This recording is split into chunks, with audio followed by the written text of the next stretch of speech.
Voilà. Donc, nous sommes enregistrés. Alors, on essaie de ne pas dire trop de bêtises à partir de maintenant.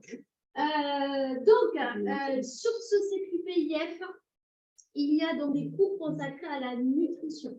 On est sur les bases de la nutrition. Hein. L'idée, c'est de vous donner un petit peu toutes les connaissances de base pour pouvoir après donner des conseils nutrition. Alors attention, hein, on n'est pas ni diététicien ni conseiller en nutrition, donc on ne peut pas faire des programmes avec des macros, machin, etc. Hein, ça, c'est pas autorisé. Ce qui est autorisé, c'est d'accompagner les personnes dans leur hygiène de vie. Donc quelqu'un qui va venir vous voir pour une perte de poids, on sait très bien que l'activité physique, bien sûr, c'est important pour perdre du poids, pour prendre du muscle, mais que derrière, si l'alimentation ne suit pas, elle n'est pas adaptée, et les résultats ne seront pas là.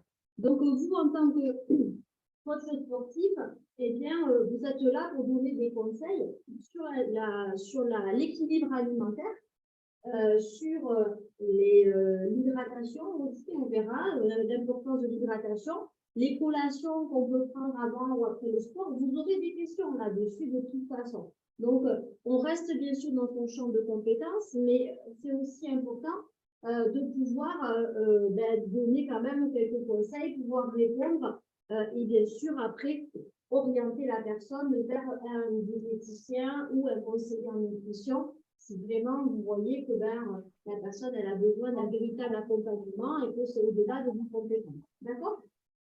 Donc, je pense que je vous l'ai dit, moi je suis actuellement une formation de conseillère en nutrition.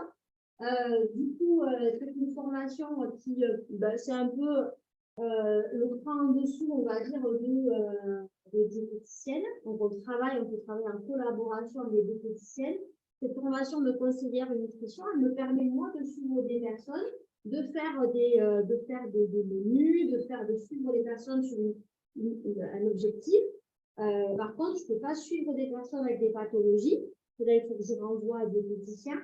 Et je n'ai pas le droit de faire des plans de nutrition avec les grammages, macros, etc. Voilà, ça, je n'ai pas le droit. Mais je peux faire des menus de la semaine. On parle vraiment de santé. En fait, c'est vraiment de rééquilibrage alimentaire et apporter des connaissances aux personnes pour qu'elles puissent manger plus équilibré. Et rien que ça, en général, ça suffit de faire un coup, dans la plupart du temps. Voilà. Donc, du coup, je vais me servir pas mal de ce que j'ai appris, de ce que je suis toujours en train d'apprendre. Voilà, donc je ne prétends pas avoir toutes les connaissances. Donc, je compte aussi sur vous pour alimenter ce cours qui est avant tout un échange. Et on va discuter tous ensemble, pour pouvoir faire de ce cours quelque chose de le plus riche possible. Alors, j'ai une question. J'ai eu envie de... Ouais. C'est Léon. Pourquoi, si on peut pas vendre ce service, pourquoi on a une évaluation qui compte autant que les autres? Eh bien, en fait, si tu veux, ça fait partie du socle de compétences. Donc, ce sont en anatomie et physiologie, si tu veux, c'est pareil. Tu ne vas pas demain être prof d'anatomie ou prof de physio. Mais ça fait partie des connaissances dont tu as besoin, du socle de compétences, pour pouvoir, toi, après, donner les bons conseils ou pouvoir répondre aux questions ou aborder ton client de manière globale. Voilà. Hein, Okay. C'est le socle de compétences. Hein. OK. Mais on est sur des métiers très réglementés. Et tu sais, chacun garde son terrain de chasse. Donc, les diététiciens, forcément, ils font attention à ce que pas n'importe quelle personne puisse accompagner. On est sur le plan de la santé. Donc, c'est très, très, très réglementé et très, très cloisonné. Voilà. J'ai une autre question aussi. Ouais. Désolé. Non, mais vas-y. Quand on allume sa caméra, on a des questions. Ok. Ceux qui ont un BPGEPS, eux, ils peuvent faire des plans nutritionnels ou c'est aussi. Non. Ils peuvent pas être payés pour un plan. Non, ah non, ils n'ont pas le droit. tout ce qui est plan nutrition, c'est que les diététiciens qui ont le droit de le faire. Ok. Ah non, et dans le BP, il y a 0 cours sur la nutrition. Dans le BP, il n'y a rien sur la nutrition. Donc J'en déjà, connais vous plein avez- qui vendent des trucs. Hein. Hein? J'en connais plein qui vendent des plans nutritionnels en mode. Ben, ils n'ont pas le droit. Ils n'ont pas le droit. Après, ils prennent le gauche, hein, comme on dit chez moi. Mais voilà, Oui. ils n'ont pas le droit. Ok. Et voilà, tout ce qui est de nutrition, c'est réservé aux personnes qui ont le BTS diététique. Donc, voilà, les diététiciens, c'est les seuls qui ont le droit, avec bien sûr les médecins nutritionnistes, hein, mais ce sont les seuls qui ont le droit de faire vraiment des plans de nutrition. Alors, qu'est-ce que c'est qu'un plan de nutrition? C'est un programme, un accompagnement, un programme où on va te détailler le nombre de grammages de macronutriments, hein, et vraiment tout le détail par rapport puisque tu as un BTS diététique. Donc, tu peux nous expliquer ce que c'est qu'un plan de nutrition? Ben, tu peux faire vraiment le calcul exact avec ton calcium, Voilà, c'est protéines, ça. glucides, lipides, les grammes, Voilà. le plan alimentaire et vraiment c'est détaillé. Voilà. C'est vraiment un plan alimentaire extrêmement détaillé avec tout le calcul des macros, des micronutriments que doit prendre la personne. Donc ça, c'est chasse gardée.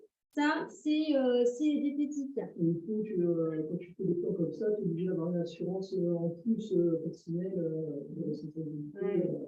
Vous avez entendu ce qu'a dit Christophe? Que quand on fait ça, on doit avoir une responsabilité professionnelle, une RC Pro spécifique, parce que ben, on s'engage et donc on a la responsabilité de la personne. Voilà. Donc, en tant que vous coach, même moi par rapport à la formation que je fais qui est reconnue, hein, qui est au registre spécifique, moi je vais faire des menus, je vais faire du rééquilibrage, je vais donner des conseils. Je peux m'amuser si j'ai envie dans mon coin à calculer les macros, mais je ne vais pas le communiquer et je vais pas faire de plan de nutrition. Là. OK? Donc, on reste à sa place, mais ces connaissances-là, elles peuvent quand même vous permettre de savoir un peu de quoi on parle et de pouvoir donner des bons conseils en termes d'hygiène de vie et de bons comportements alimentaires. OK? C'est bon? D'autres questions? Non? Alors, on va commencer par... j'ai pas fait l'appel. Je n'ai pas demandé à Josie ce que je peux faire. Moi, quand même pas mal. Attends, je reviens. Je vais chercher une feuille d'appel.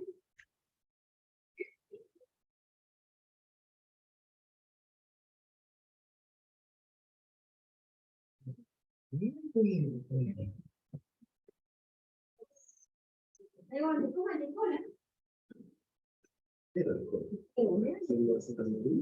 as raison. Alors, voyons.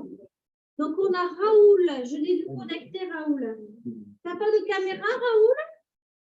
Tu es en train de faire le brushing? Un grand timide. C'est un grand timide. Oui, c'est ça, je suis timide. J'ai du mal à te Non. voir, Raoul. Mais c'est parce que je suis en train de faire une chose, après je vais mettre la caméra. Ah, moi j'aime bien vous voir quand même, hein, parce que voir des petits D'accord. carrés là, avec vos noms, c'est pas terrible. Ok. Merci. Essayez de mettre des caméras. Alors, donc, Raoul, il est là. Christophe, il est là. Alexandre Pourruble, je ne l'ai pas vu. Il n'est pas là. Tiffaine, je l'ai vu, mais elle a disparu. C'est Frédéric. Oui, mais elle était là, je ne la vois plus. Bon, on va voir si elle réapparaît. Marjorie, elle est là. C'est la voix, Tiffaine. Ah, elle est Tiffaine. Je ne la voyais pas. Alors, Nicolas Delanzy. Je suis là. Oui, je t'ai vu, ça y est, Tiffaine, oui. Je t'avais pas vu.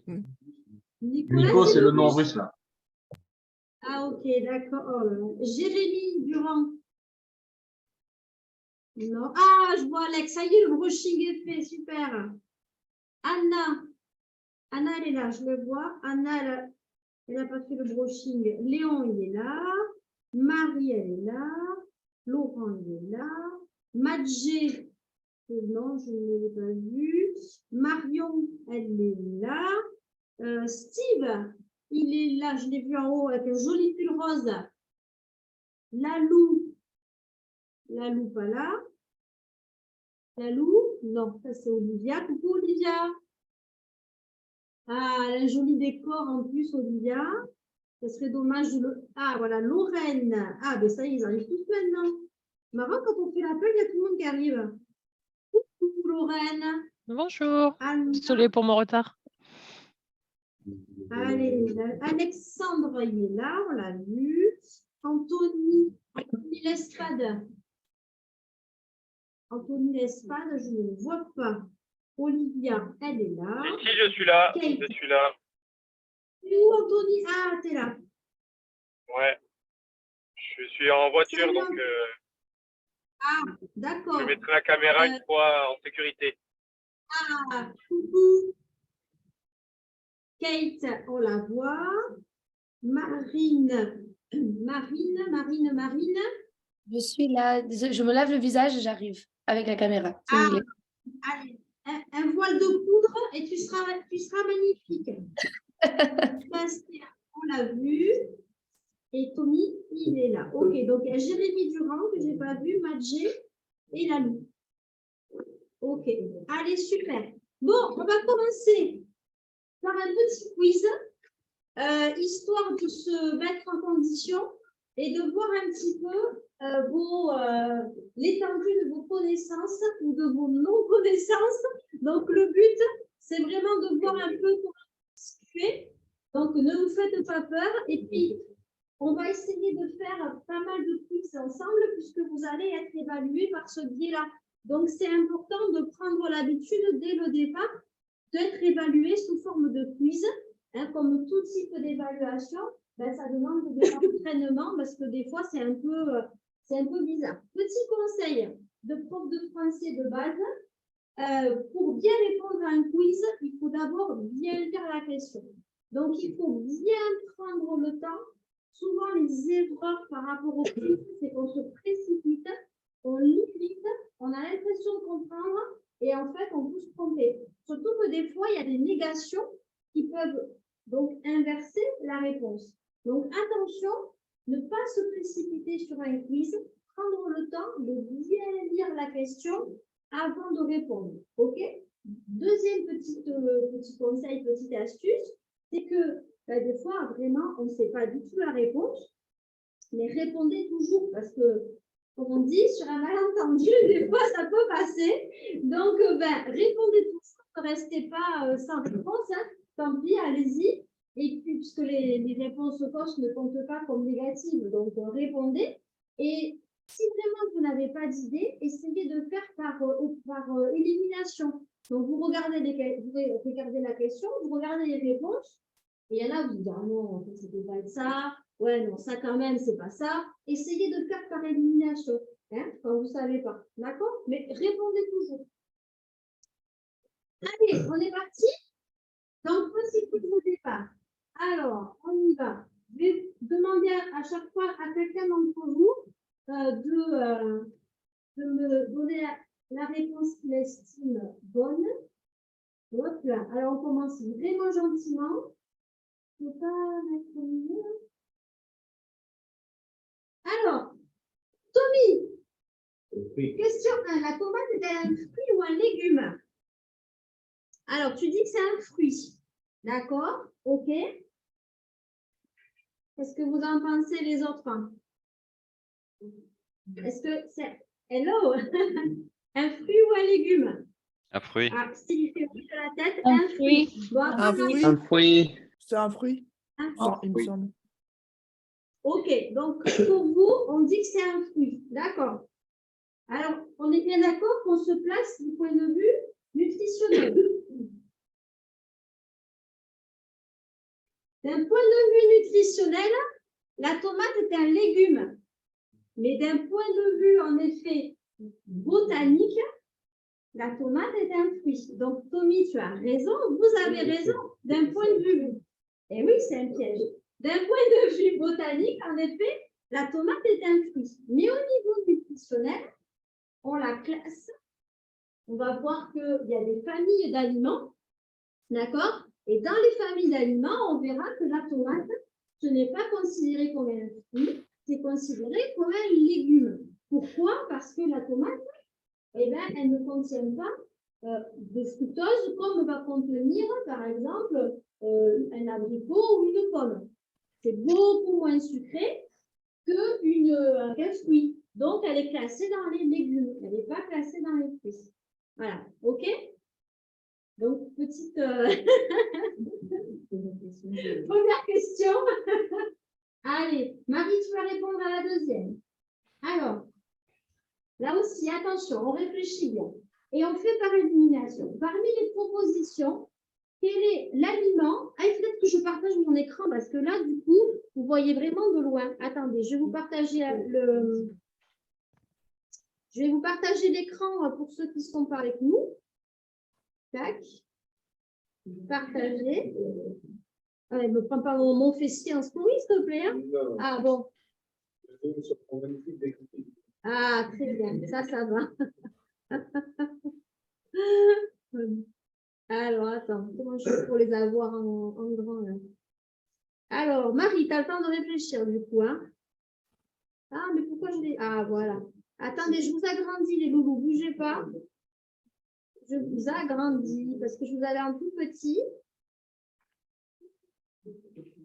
Ah, voilà. Là, je vous ai bien. OK. Normalement, j'ai partagé l'écran. Donc, vous voyez mieux. Hein? C'est mieux? Oui. Oui. Alors, parmi les propositions, quel est l'aliment le plus riche en vitamine C? Kiwi. On a le poivron rouge. Salut Marie. Le kiwi, l'abricot. Qui vote pour le poivron rouge? Bon, alors, Alex. Ah, d'accord. OK. Poivron rouge. On a 4 votes pour le poivron. 5 votes pour le poivron rouge. Qui vote pour le kiwi? Oui, Oula, 1, 2, oui. 4, 5, 6. Ouais, kiwi. Alors, le kiwi. Alex aussi, Olivia, tout le monde est OK pour le kiwi. Qui vote pour l'abricot? Mesquine, personne ne veut l'abricot. Bon, OK. Donc, apparemment, ça serait le kiwi. C'est vrai qu'on entend beaucoup que le kiwi, c'est plein de vitamine C, machin. Alors, on est sur 100 grammes, équivalent 100 grammes à chaque fois d'aliments. D'accord? Donc, quel est l'aliment le plus riche en vitamine C sur 100 grammes? Ta-da-da. Attention. Ta-da-da. C'est le poivron rouge. Bravo, Steve. Bravo à ceux qui avaient donné ça. Et oui, alors c'est vrai que vous allez voir que en nutrition, on a beaucoup d'idées reçues en fait. Et vous allez voir qu'en fait, il y a plein de choses qui sont fausses, qui ne sont pas tout à fait exactes. Alors attention, le kiwi contient de la vitamine C et est riche en vitamine C. Mais si on prend donc l'équivalent pour 100 grammes de kiwi et 100 grammes de poivron rouge, eh bien on voit qu'on va trouver 160 mg de vitamine C pour le poivron contre 90 mg pour le kiwi. Voilà, donc le poivron l'emporte. Alors en effet, vous aviez raison. L'abricot, 5 mg, c'est vraiment pas celui à retenir. OK? Mais voilà, sur le match, c'est le poivron rouge cru qui l'emporte. Pourquoi je précise cru à chaque fois? Et oui. Voilà. Et surtout la vitamine C qui est très sensible à ça. Donc, si on veut avoir le bénéfice de la vitamine C, il vaut mieux consommer l'aliment cru, bien évidemment. OK. Allez, on continue. Je vais demander à Steve de répondre à la question suivante, si tu veux bien, Steve. Je trouve. Allez, on est prêt. Quelle proposition est fausse? Alors attention, là, question qui peut être piège si on va trop vite. Il faut trouver la fausse, pas la vraie. Donc, quelle proposition est fausse? Le calcium. Donc là, on est sur à quoi sert le calcium. Le calcium intervient dans de nombreuses réactions enzymatiques de l'organisme. Le calcium permet la production d'hémoglobine. Le calcium permet de fortifier le squelette. Laquelle est fausse? Ah, laquelle est fausse? La deuxième permet la production d'hémoglobine. La deuxième, l'hémoglobine. OK. Les autres? Ouais. Ouais, je dirais D'accord. pareil que Steve. Ouais. OK. Allez, on voit la réponse. Ta-ta-ta. Ta-ta-ta. Bravo. L'hémoglobine, ce n'est pas le calcium. L'hémoglobine, c'est le fer. D'accord? Donc, en effet, le calcium rentre en jeu dans plein de réactions enzymatiques, fortifie l'ossature, ça, je pense que tout le monde le sait. Et pour l'hémoglobine, en effet, ce n'est pas du tout le calcium, c'est le fer. Bravo, Steve. Un point. Tu sauves l'honneur de la classe. Bravo. Allez, on continue. Alors là, je vais demander à Alex et son brushing, Alex Legré, de répondre à cette question. Présent. Comme tu es un gros costaud, tu dois savoir ça. À quantité égale, quel est l'aliment le plus riche en fer? Quel aliment contient le plus de fer? Est-ce que ce sont les lentilles, le steak haché, les épinards ou le boudin noir? Qu'est-ce que tu en penses, Alex? Au pif, le boudin noir. Au pif, le boudin noir. Bon, tu as fait par élimination, tu as fait comment? Ou vraiment au pif? C'est assez au pif. Non, franchement, j'argumenterai pas là-dessus. Ok, d'accord. Donc, Je me demande qu'est-ce qu'il fait là, surtout, en fait. donc tu te dis, soit c'est la bonne réponse, soit c'est un fake. C'est ça. Ouais. Alors, donc, on sait très bien qu'on nous bassine avec les épinards. Hein, mais en fait, voilà, il n'y en a pas autant que ça. OK? Donc, on va regarder. Après, si on parle d'hémoglobine, on a vu dans la question précédente qu'on nous a dit qu'il y avait un lien entre hémoglobine et fer. Bon, le steak haché, c'est de la viande rouge. Il peut y avoir un lien avec. Le boudin noir, c'est fait de quoi? C'est fait de sang. Ah! Donc, Alex, peut-être que en faisant au pif, tu as peut-être trouvé la bonne réponse. Je savais, c'est le talent, ça. Tu vois? Donc, comme quoi, il faut toujours répondre à ce qu'on ne sait pas, parce que regardez, sur un malentendu, Alex, ça peut passer. Eh bien oui, le boudin noir, c'est celui qui gagne le match, parce qu'il contient donc 22 mg de fer pour 100 g. D'accord? Le steak haché, on est qu'à 3 mg, qui se passe derrière. On voit que les lentilles, 2 mg, les épinards, 3 mg. Donc, on est vraiment sur des choses très légères. Pour le fer, on va être plutôt sur des aliments, sur des protéines animales que sur... Oui, le foie, voilà, tout à fait. Ouais. Souvent, quand les femmes enceintes peuvent être anémiées, on leur conseille de manger du foie de volaille, du foie de veau, qui contiennent du boudin, qui contiennent beaucoup de fer. Oui, tout à fait. Là, c'est les trucs de grand-mère. Alors, dans les trucs de grand-mère, il y a des trucs qui marchent, qui sont vraiment vrais, et puis il y a des trucs qui sont vraiment pas vrais. OK? Donc, voilà pour le fer. Alors, je vais demander à Olivia de répondre à la question suivante. Alors, Olivia, tu vas me dire en combien de temps se déroule la digestion? Si vraiment on parle de la digestion dans l'estomac, hein, d'accord? Pas le mécanisme complet, mais la digestion dans l'estomac, Olivia, qu'est-ce que tu dis? Est-ce qu'on digère en 1 heure? Est-ce qu'on digère en 12 heures ou est-ce qu'on digère en 3-4 heures? Ouais, si on considère juste l'estomac, j'aurais dit 3-4 heures, sinon 12 heures, mais 3-4 heures, c'est juste que l'estomac. l'estomac. Ouais, je dirais 3-4 heures. Elle a l'air assez sûre d'elle. Non, pas du tout. Je suis absolument pas sûre de moi. C'est bien la meuf qui a l'air sûre d'elle et tu as raison d'avoir sûre de toi. Cool. Parce que, en effet, la digestion dans l'estomac, hein, OK, on est sur 3-4 heures. Et en effet, si on considère la digestion complète avec l'assimilation de tous les nutriments, etc., on va être sur 24 heures vraiment la totale. OK? Mais là, sur l'estomac, on est sur 3-4 heures. Donc, qu'est-ce que ça vous inspire, ça? Moi, personnellement, ça m'a inspiré un truc. Quand j'ai su que rien que l'estomac, ça prenait 3/4 d'heure grossièrement à se vider, les gens qui font tout bouffer. Hein. Imaginez? Ben ouais. Donc, ils n'ont jamais leur estomac vide. Les personnes qui grignotent.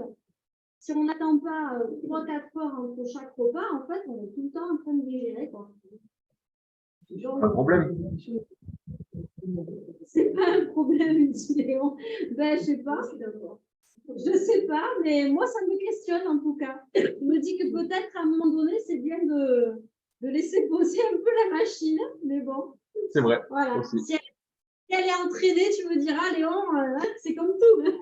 Oui, non, mais c'est vrai que de temps en temps, laisser tout digérer, faire un gros vide, c'est assez intéressant aussi pour permettre à l'organisme de se régénérer un peu. C'est Pour la ça. petite Allez, anecdote, Joanne, oui. pour Oui, la petite dis-moi. anecdote, en tant qu'infirmière, quand on nous demande de faire des prises de sang à jeun, on demande à la personne de ne pas avoir mangé dans les 6 heures précédant la prise de sang. Donc, en effet, ça fait D'accord. bien 3-4 heures. Voilà. C'est un truc pour se Voilà. rappeler. Moi, je sais que c'est un truc qui me permet de Ok. me rappeler. D'accord. Quand à jeun, c'est que tu n'as pas mangé depuis 6 heures. Ouais, Ça pour fait avoir une glycémie qui puisse être fiable, on demande à la personne 6 heures minimum pour pas avoir mangé. Et si vraiment, vraiment, on veut avoir un résultat au plus près de ce qui est dans le sang, on dit 12 heures à jeun. Eh oui. Et bon, 12 heures, Ok. c'est compliqué pour pas mal de personnes. Donc, on dit 6 heures minimum. D'accord. Ok. Merci, Tiffaine. C'est intéressant. Léon, il est parti. Non, il est là. Tu réponds à la question suivante, s'il te plaît? Allez, parce que tu poses des questions et là, tu vas répondre. Attention. Question triple. Alors, je tiens à dire que l'huile d'olive, c'est ma vie. Je l'achète par bidon. Voilà. Est-ce que j'ai raison ou pas? Vous me le direz. Si j'ai raison, de mettre beaucoup d'huile d'olive et d'ail dans ma cuisine. Donc, l'huile d'olive est la meilleure huile au niveau des acides gras. Qu'est-ce que tu en penses, Léon? Est-ce que c'est vrai ou est-ce que c'est faux? On te dit la meilleure. On ne te dit pas qu'elle est bonne ou pas, mais est-ce que c'est la meilleure des huiles par rapport aux acides gras qu'elle apporte à l'organisme? Bah, c'est gras, donc je dirais oui. Je ne saurais pas quoi Là, dire. tu dirais oui, c'est the best, c'est la meilleure Oui. des huiles? Ok. Je vois des petites moues. Marjorie, elle n'est pas trop d'accord. Ah non, je ne Cher saurais pas Maju, quoi. tu ne saurais pas quoi dire? Ouais. Oui, parce que moi, j'aime bien diversifier les huiles. Elles apportent tous quelque chose de différent. Donc, qu'est-ce qui fait que l'acide gras de l'huile d'olive serait meilleur que certaines autres huiles? Je ne saurais pas faire la différence. Ok.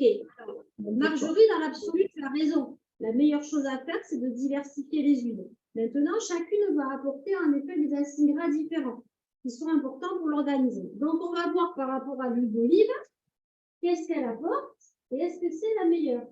Ah, ben, c'est pas la meilleure. Mais elle est très bonne, hein, l'huile d'olive. Hein. Attention, on ne critique pas l'huile d'olive. Hein. Mais ce n'est pas la meilleure, en effet. Alors, l'huile d'olive, en fait, elle ne contient pas d'oméga 3. Qu'est-ce qu'il y a comme oméga dans les acides gras importants qu'on retrouve dans les huiles? Il y a la 3, Oméga 3, il y a oméga aussi la 6. 9. OK? 3, 6, 9. Et en fait, dans l'huile d'olive, on n'a pas du tout de 3, on n'a que du 6 et que du 9. OK? Contrairement, par exemple, à l'huile de colza et l'huile de noix. Dans ce qu'on mange globalement, on va retrouver beaucoup d'oméga 6. L'oméga 6, on le retrouve assez largement. Celui qui va être plus difficile à trouver, ça va être le 3 et ça va être le 9. Donc, en effet, l'huile de colza, l'huile de noix, l'huile de lin aussi, ce sont des huiles où on va retrouver de l'oméga 3 et de l'oméga 9.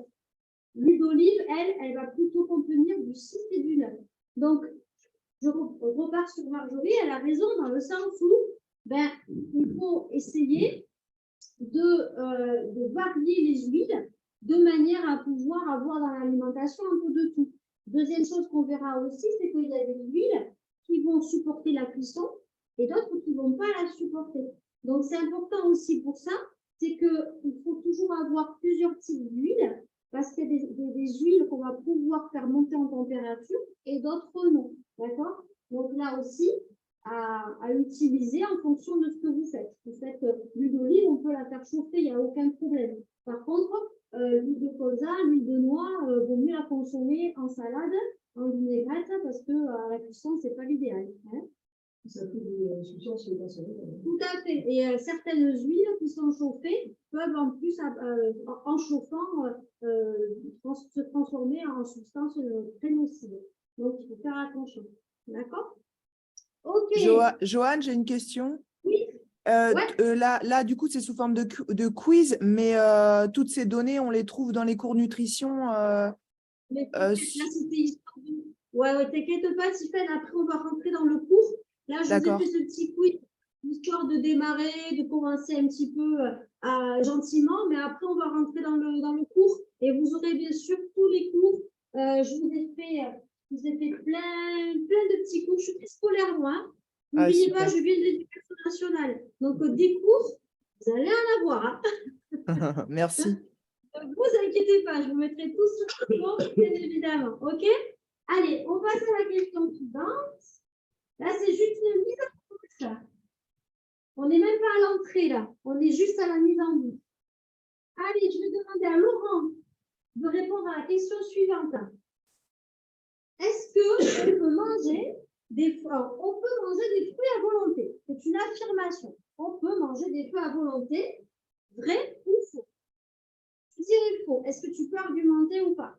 Parce que tous les fruits, déjà ont une émission glycémique différente. Ouais. Et il y a déjà dans la journée notre rapport nutritionnel. Ouais. Et du coup, si on mange des fruits toute la volonté toute la journée, ça va remonter, puis si on repas et tout ça, on ne sera pas dans la même. Ouais. 2200 kilocalories par jour, par exemple. Oui, après ça. Donc, il faut le calculer. Donc, je ne sais pas si tu manges toute la journée, je crois que c'est 80 kilocalories. Ouais, en moyenne, ouais. Donc, on va vite monter en journée. Donc, je ne pense pas. Donc, le sucre, en plus, c'est du sucre rapide. Je dirais faux. Ouais, alors, en effet, dans les fruits, on va retrouver du sucre. Ça s'appelle le fructose. D'accord? Ça, c'est la retenue, hein, le fruit fructose. Et donc, comme tout aliment qui contient du sucre, ça doit être consommé en équilibre, avec modération. Donc, on verra qu'il y a des portions, des quantités qui sont recommandées. Alors, les fruits, c'est aussi important parce que ça contient beaucoup de fibres. Ça contient bien sûr beaucoup de vitamines, des oligo-éléments, donc il faut en apporter, mais ce n'est pas non plus open bar, ce n'est pas à volonté. Voilà, ok? Donc, en effet, je pense qu'on va avoir, oui, voilà, les fruits ne sont pas à volonté lorsqu'on est en surpoids ou que l'on a du diabète, par exemple, car ils contiennent du sucre. Donc, il faut faire attention, d'accord? Et même de manière générale, tu as raison, comme tout aliment, même si c'est un aliment qui est bon, il faut faire attention. Les seuls aliments éventuellement qu'on peut consommer vraiment à volonté, ça serait les légumes verts, parce que eux, vraiment, avant qu'ils fassent mal, voilà. Hein. Je parlais des fibres. Est-ce que vous savez, là je vous pose une question supplémentaire, quelle est la première carence en France? La première carence alimentaire en France, c'est quoi? Non, c'est les fibres. La première carence, ce sont les fibres. Ah, première carence des Français, les fibres. Parce que ils ne mangent pas assez de fruits et de légumes et de céréales complètes. Hein, on le verra plus tard. OK? Donc, les fruits, OK, c'est bon, mais ce n'est pas à volonté. Là, je vais demander à qui je vais demander?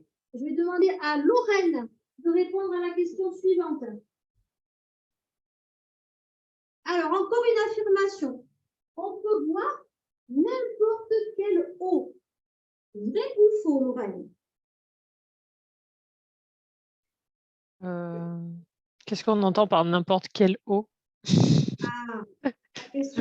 Genre, si c'est de l'eau de mer, bah non. Ouais, l'eau de gaz, l'eau minérale, l'eau Oui, alors, c'est ce que m'a dit Didier. Il m'a dit, bah non, l'antigénien, on ne peut pas le voir. Ouais, bah, du coup, c'est Tu as rigolo. raison. Alors, tu dirais quoi? Tu aurais cette question, tu dirais quoi?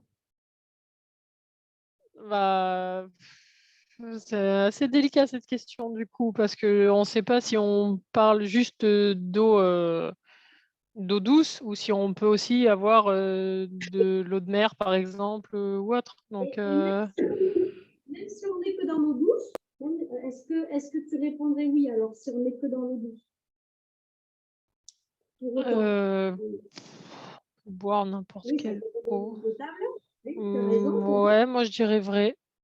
Moi je dirais Tu vrai. dirais OK. Mm. Allez, on va voir la réponse. Mais tu as raison, elle est tordue, cette question. Ah bah c'est faux. La réponse est non. Et on était bien que sur les eaux potables. Et pourquoi on vous dit non? Parce que, voilà, par exemple, les eaux gazeuses sont souvent trop salées. Donc, quelqu'un qui va boire que de l'eau gazeuse, eh bien, il va se foutre un peu d'iode trop longtemps. D'accord? Donc, en effet, la seule eau que tu peux boire, on va dire en quantité, ben, c'est l'eau plate du robinet, quoi. Et celle-là, elle dépend pour nous. Mais il faut qu'elle soit potable, oui, tu as raison. Donc, vous voyez, il y a des questions des fois qui sont un peu pièges, hein, donc il faut faire attention. C'est pour ça qu'il faut s'entraîner. Marion, tu veux bien répondre à la question suivante, s'il te plaît? Ah, le gluten. Alors, question 9. Parmi ces propositions, dans quel aliment n'y a-t-il pas de gluten? On verra peut-être ce que c'est que le gluten après. Alors, Marion, est-ce qu'il n'y a pas de gluten dans le pain, dans la bière, dans la pomme de terre, dans les cornflakes? Ah ah. Tu dirais la pomme de terre. Pourquoi tu hésites avec une cornflakes? Tu ne sais pas. Les complexes, on avait du blé, La pomme de terre. Alors, ça peut être du maïs, en effet. Ouais. Voilà, bière, c'est Ah, la bière. Ah, j'attendais quand même qu'il y en ait un sur la bière. Alors, donc, on va voir. Tu dis quoi? Tu dis la pomme de terre. Bon, Marion, elle dit la pomme de terre. Les autres, qu'est-ce que vous en pensez? Plutôt d'accord? Steve fait oui. Ouais, je suis d'accord. Ouais, je suis d'accord aussi. Ouais. Oui. Dans l'ensemble, vous êtes d'accord. OK. Donc, si je suis allergique au gluten ou si je suis intolérante au gluten, je peux manger des pommes de terre. Alors, est-ce que vous allez faire de moi quelqu'un de malade? Eh bien oui, vous avez raison. Dans la pomme de terre, il n'y a pas de gluten. Il y a de l'amidon, par exemple, mais il n'y a pas de gluten. Par contre, dans le reste, eh bien oui, la bière, c'est fait avec quoi? Alex, le grès, c'est fait avec quoi la bière? Pourquoi je te demande ça? Toi, je ne sais pas. J'ai une tête d'alcoolique ou quoi? Je ne sais pas. Écoute, ça m'est venu comme ça. Oui. Non, mais pour exactement les raisons qu'on me dit, c'est souvent du malt, de l'orge, des trucs comme ça qui font la bière. La bière, ce sont des céréales fermentées. Donc, qui dit céréales, eh ben, en effet, les gens qui sont allergiques au gluten, ils ne peuvent pas boire de la bière. Voilà. OK? Donc, on a vu ben, le pain, ben, c'est pareil, hein, le pain, c'est du blé. Les cornflakes, alors si c'était que du maïs, en effet, dans le maïs, il n'y a pas de gluten, mais bon, ça peut être aussi un mélange de céréales. Donc, en effet, celui qui était le plus cohérent, c'était la pomme de terre. Là, on est sûr qu'il n'y a pas de gluten. OK? Après, je ne suis pas sûre que dans le maïs, il n'y ait pas un petit peu de gluten quand même. Non, non, il n'y en a pas dans le maïs. Hein, non. Donc, c'est vrai que ça porte à confusion avec les contextes. Hop, et je crois que c'était la dernière question. Ah non, il y a une question 10. Allez, super. Ah merde, c'est la réponse. Bon, Je dirais huile de tournesol. Oui. Bon. Ah, t'es trop fort, Steve. T'es trop fort. Dans quel aliment ne trouve-t-on pas de cholestérol? Donc, dans le beurre, bien sûr, on va en trouver. Le foie de veau aussi. L'huile de tournesol, non, parce que c'est végétal. Et les œufs, oui, on va en trouver. Hein. Donc, en effet, la réponse est le tournesol. Le cholestérol alimentaire est uniquement d'origine animale et pas végétale. Donc, c'est pour ça qu'on va le retrouver dans toutes les propositions qu'on a eues avant qui sont issues des animaux. Et par contre, il n'y en a pas dans les végétaux. Donc, c'est l'huile de tournesol. OK? Donc, voilà, on vient de faire un petit peu un tour d'horizon, histoire que vous voyez un petit peu de quoi on va parler. On va parler de tout ça. On va parler de tout ce qui compose les aliments. Donc, on va parler des macronutriments, des micronutriments, des vitamines, des oméga, de tout ça. Voilà, et après, on verra aussi comment manger de manière équilibrée, de manière assez simple, hein, avec des conseils que vous pouvez vous donner sans rentrer dans des choses là, que vous n'avez pas le droit de faire et qu'il faut laisser aux personnes qui sont diplômées. OK? Donc, le premier coup qu'on va faire, que je vous mettrai bien sûr sur Trello, donc c'est pas forcément la peine de prendre des notes, hein, mais bon, si vous aimez prendre des notes, faites-le, hein, ça dépend comment on aime travailler, mais sinon vous aurez ça ce soir sur Trello, hein, tout est préparé. Donc on va voir les grands principes de la nutrition. Allez, c'est parti. Donc je vais enlever ça. Je quitte le partage pour juste changer de PDF et je reviens dessus. Alors, les grands principes de la nutrition, c'est ici.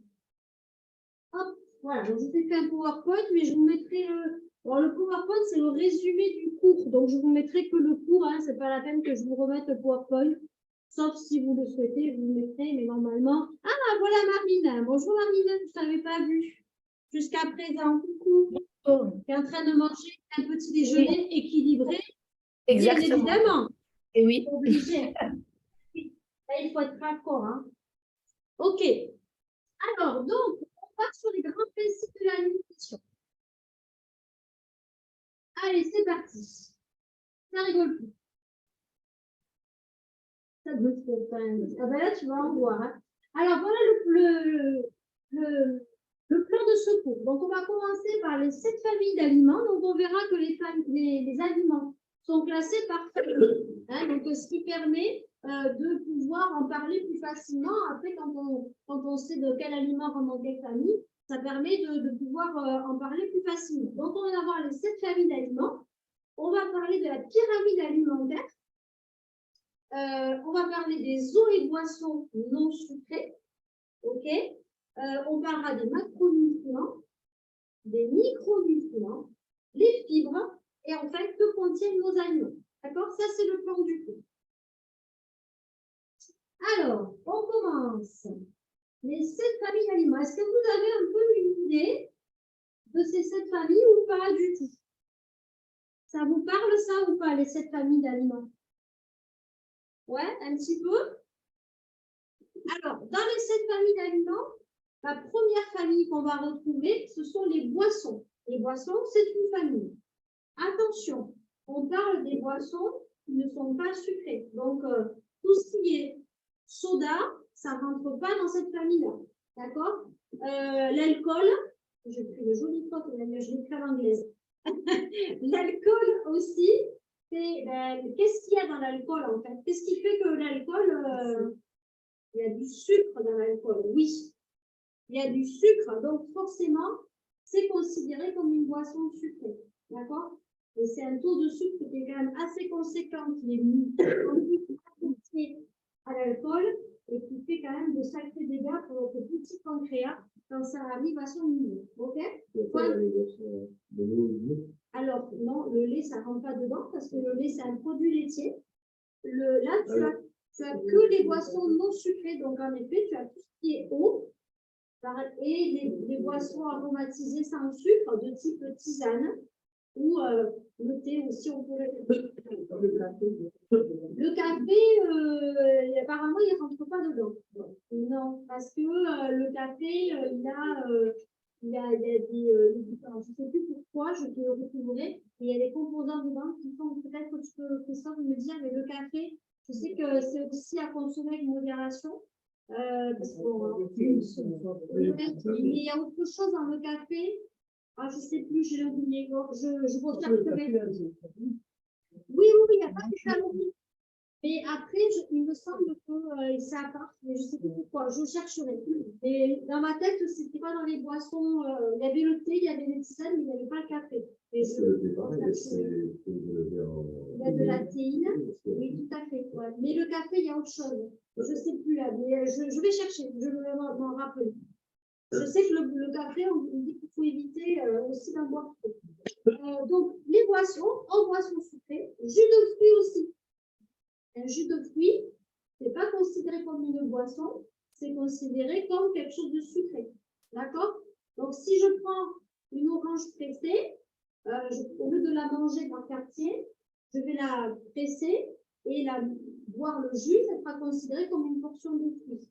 Par contre, c'est moins intéressant de boire un jus de fruits pressé que de manger une orange. Pourquoi, à votre avis? Alors, ça te cale un peu plus. Et pourquoi ça te cale un peu plus? Le fait de mâcher, en effet, je vais décortiquer mon orange, je vais mâcher, je vais manger quartier par quartier. Donc déjà, je vais prendre plus de temps.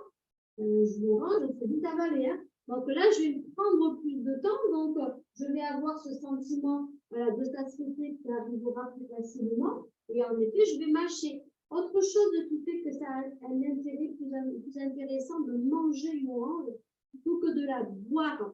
Raoul, tu as une idée?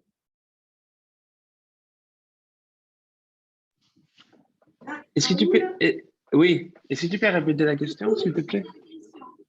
Raoul, à ton avis, quel est l'intérêt de manger une orange plutôt que de boire son jus? Parce que si c'est des jus, c'est normalement, c'est que de l'eau avec du sucre. Mais si on la mange, il y a aussi des fibres, et dans les fibres, il y a des vitamines. Il y a beaucoup de choses qu'on ne mange pas à cause de ça. Tout à fait, Raoul. C'est que quand on va manger l'orange, on va avoir les fibres. Alors que quand on la presse, on n'aura pas les fibres. Donc, l'intérêt de manger une orange, c'est ça, c'est qu'on aura plus le sentiment de satiété, hein, et on aura surtout les fibres. Et qu'est-ce que j'ai dit tout à l'heure? C'est que la première cause, la première carence en France, ce sont les fibres. Marie? C'est parce que tu n'as pas la peau, c'est dans la peau les fibres. Quand tu la presses, tu n'as pas la peau. Tu sais, les petites peaux qui sont autour des quartiers que tu manges. Non, tu ne l'as pas dans ton orange. Tu n'as pas dans le jus, ça. Non, tu n'as pas le jus. Et ouais, tu vois, quand tu presses ton orange, tu as vraiment que le jus. Tu as la pulpe, mais tu n'as pas la petite enveloppe autour. Après que quand tu manges ton orange, tu enlèves. Oh, c'est pas une bonne idée, il faut la manger. OK?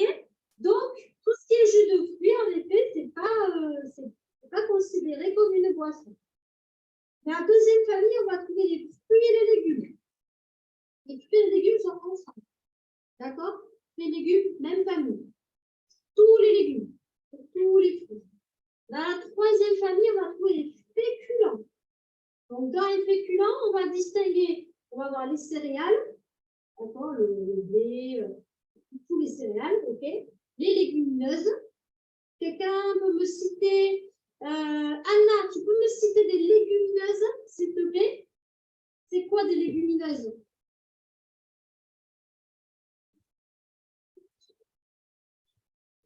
Ouais, c'est pas ce qui est patate un peu.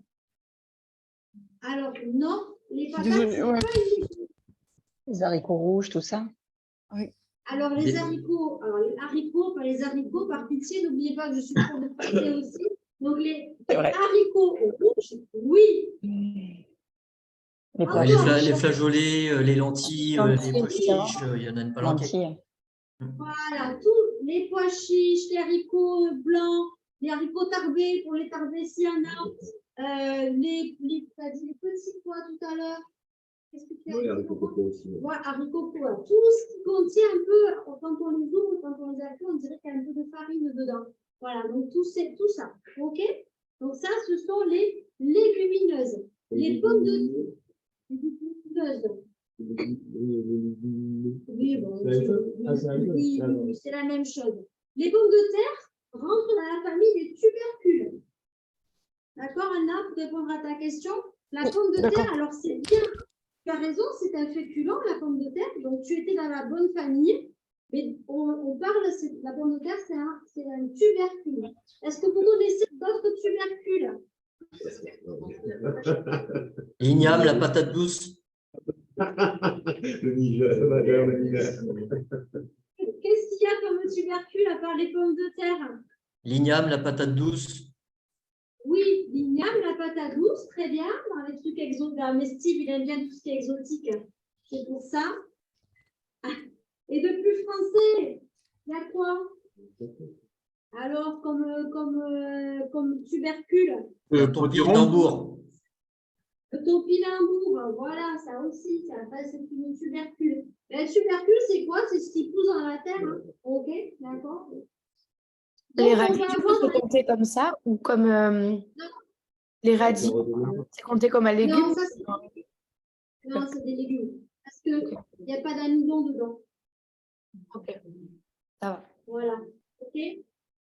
Donc là, on est sur des racines, mais pas sur des tubercules. C'est des légumes racines, mais ce ne sont pas des tubercules. Les carottes, les radis noirs, ça, ce sont des légumes racines, mais ce sont des légumes. D'accord? Donc, céréales, légumineuses, pain, pâtes, tubercules, tout ça, c'est des féculents. OK? Ensuite, on va avoir les protéines. Les protéines, d'accord? Donc, on verra qu'est-ce qu'il y a dans les protéines. Ensuite, on va avoir les produits laitiers. OK? Ensuite, on va avoir, elles ont leur famille, on va avoir les matières grasses. Donc, ça, c'est la famille des matières grasses. OK? Et enfin, on a une 7e famille. Ce sont les produits sucrés.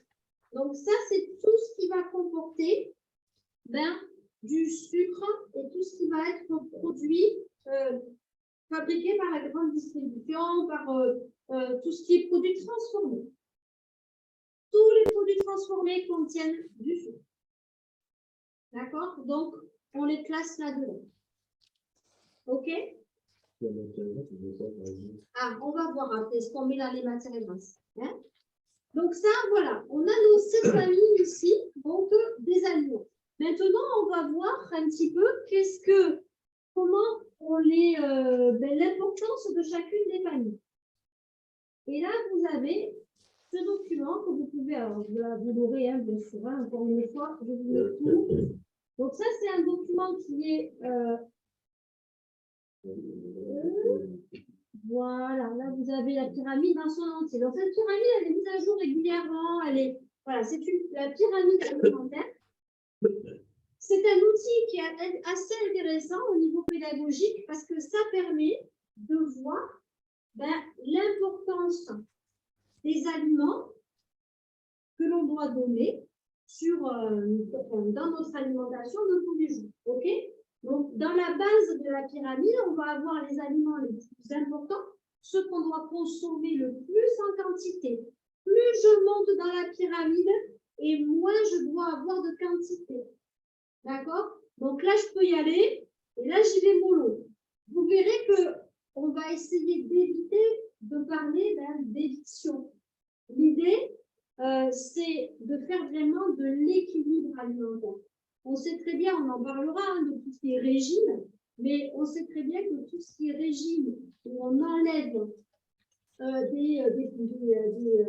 des aliments, ce sont des régimes qui, sur le long terme, sont très difficiles à tenir. D'accord? Donc, vous, en tant que dans votre rôle d'éducateur sportif, alors après, on peut avoir des conditions, dire ouais, le régime cétogène en ce moment, c'est très à la mode, par exemple.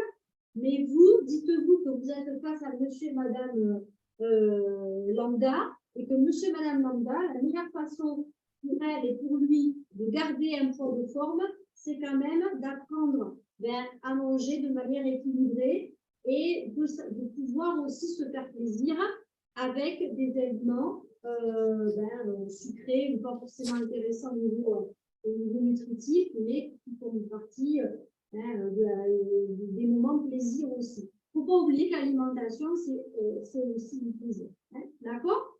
Donc, on voit Joanne, ici que... Ouais. Joanne, j'ai une question. Est-ce que c'est possible de faire le partage d'écran ou pas du tout? Oh oui, pardon, j'ai oublié. Ah oui, alors n'hésitez pas à me le dire parce que je l'oublie à chaque fois. Non, il n'y a pas de souci, merci. Ouais, non, bien sûr. En plus, j'ai tout fait pour pouvoir le faire, tu vois. J'ai mis en PDF et tout. Alors, si je ne le fais pas, c'est un peu idiot. Voilà. Ouais, super, mieux? merci. Oui, parfait, merci. Bon. Donc, dans la base de la pyramide, là, je vais avoir ce que je dois consommer le plus. Merde, c'est pas les McDo et les frites. Hein? Ah oui, alors c'est... Ouais, d'accord. Oh, mais j'ai un truc sur le café, il faut que je retrouve mon info. Le café, il peut casser dans les médicaments. Les médicaments. Tout ce qui est substance qui peut agir sur l'organisme. Parce qu'il peut y avoir... Voilà. Bon, mais je savais qu'il y avait un truc avec le café. En tout cas, on sait qu'il y a des doses, même le thé, on sait qu'il ne faut pas en boire non plus. Ouais. Mais après, de toute façon, tout ce qui est alimentation, j'ai vu il y a 15 ans, sans faire un peu ça. Mais en sport aussi, en entraînement aussi. Hein. Donc, ce qui est vrai aujourd'hui sera peut-être plus vrai demain. Donc, on a, dans la base de la pyramide, on va avoir tout ce qui est boisson. Donc, on voit que la première chose qu'il faut, enfin, la quantité la plus importante, ben, ça va être de l'eau. C'est ça qu'il va falloir consommer. Ce n'est pas les McDo, ce n'est pas les frites, ce n'est pas le chocolat, malheureusement, qui est en bas de la pyramide. J'aurais bien aimé vous faire une pyramide inversée, mais malheureusement, non. La priorité, c'est en effet l'hydratation. D'accord? Et d'autant plus quand on fait du sport, quand on a une activité physique. Et on verra, on parlera de chronohydratation un petit peu plus tard. Donc là, voilà, la base de la pyramide, ce que je dois consommer le plus, c'est de l'eau. OK? Ensuite, qu'est-ce que je vais trouver? Je vais trouver les légumes et les fruits. D'accord? Donc, les légumes et les fruits, on va dire, on va commencer à avoir ça, Christophe, tu verras que c'est déjà en train d'évoluer, hein, parce qu'au niveau des protéines, on est en train de dire qu'il faut consommer un peu plus maintenant. Alors là, les recommandations de l'OMS actuellement, on est sur minimum 300 grammes de légumes par jour, d'accord? Et on est sur 250 grammes de fruits, c'est-à-dire 2 portions de fruits. On verra après en termes de portions. 250 grammes de fruits par jour. Voilà. Donc, les légumes, il faut se dire qu'il faut les retrouver sur les 2 repas principaux. Hein, il faut les trouver le midi et le soir. Et les fruits, c'est 2 portions par jour. Donc, je peux en prendre un le matin, un à 4 heures, ou un le midi, un le soir, comme je veux. Mais on va être sur 2 portions par jour. C'est ce qui est recommandé actuellement au niveau de l'OMS. Hein. D'accord? Donc, bien sûr, ça, c'est les recommandations de base hein, pour monsieur et madame tout le monde pour avoir une santé, déjà, si on fait ça, normalement, on est pas mal. Après, bien sûr, il faut adapter en fonction des personnes, de l'âge, de l'activité physique. Enfin, il y a plein de critères qui rentrent en ligne de compte. Là, on est sur les recommandations OMS. OK? OMS, Organisme mondial de la santé. OK? Ensuite, on monte dans la pyramide. Aïe, aïe, aïe, ça commence à se réduire. Ça commence à devenir moins sympa. On est sur les féculents. On va retrouver nos féculents. Mais attention, il en faut des féculents, hein, d'accord? Donc, on va retrouver quand même à chaque repas aussi, normalement, sur l'équilibre alimentaire, à chaque repas, encore une fois, ça dépend de plein de choses, mais on peut manger les féculents à tous les repas. D'accord? Quelqu'un qui veut juste être dans l'équilibre alimentaire, on va lui proposer des féculents le matin, le midi et le soir. D'accord? En quantité raisonnable, bien sûr. Ensuite, qu'est-ce qu'on va trouver? On va trouver les produits laitiers. D'accord? Là aussi, alors sur les produits laitiers, on a aussi beaucoup ça a beaucoup évolué. Hein. On sait qu'il y a le lobby du lait qui a fait qu'il fallait les produits laitiers sont nos amis pour la vie. Hein, bon, ça, on l'a beaucoup entendu. Maintenant, on sait que les produits laitiers, wow, faut y aller mollo. Donc, on recommande, les recommandations actuelles sont de 1 à 2 pour les adultes. Donc, il y a 2 portions de produits laitiers par jour. Et dans la même ligne, on a les protéines. Vous voyez que les protéines de produits laitiers, au niveau de la pyramide, sont au même niveau. D'accord? Donc, on a les produits laitiers et les protéines. D'accord? On verra après, hein, au niveau des quantités, on va reprendre un petit peu, mais on verra aussi que dans les protéines, on va retrouver aussi les protéines végétales. Maintenant, hein? Donc, dans les protéines végétales, on va avoir tout ce qui est légumineuses.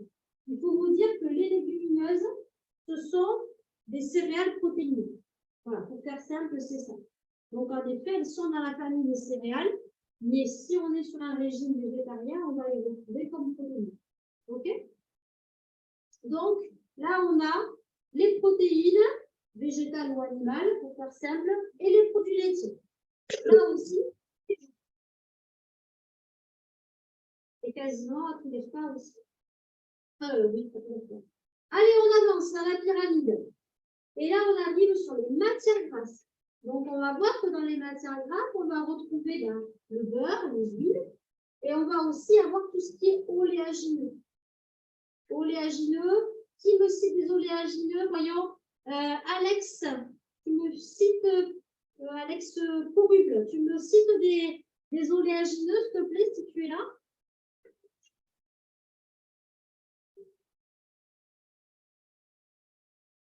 Coucou Alex, on ne t'entend pas. Je vois que tu as remis ton micro et je ne t'entends pas.